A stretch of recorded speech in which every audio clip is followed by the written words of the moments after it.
Hi guys, welcome back to this channel. On today's tutorial, I'm going to show you how you can make an amazing captions on CapCut.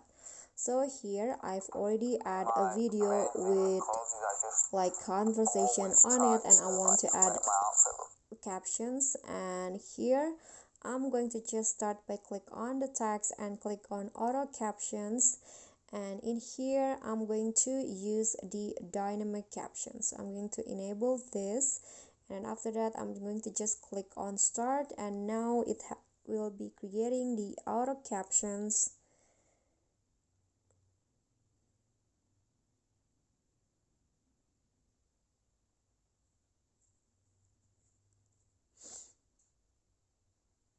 Okay, so now the caption has been created.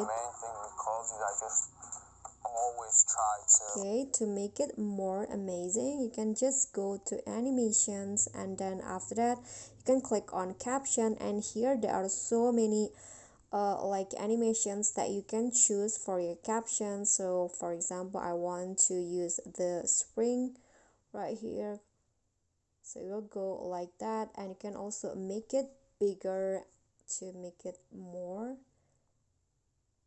visible, and also you can change the color. For example, I want to change into this color right here. Click on a check icon, and now the caption will look like this.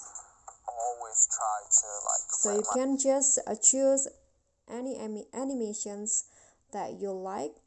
That's up to you, and I think that's all. That is how you can make an amazing captions on CapCut. Thank you so much for watching. Don't forget to click thanks, like this video, comment, and subscribe. I'll see you all in the next tutorial. Bye bye.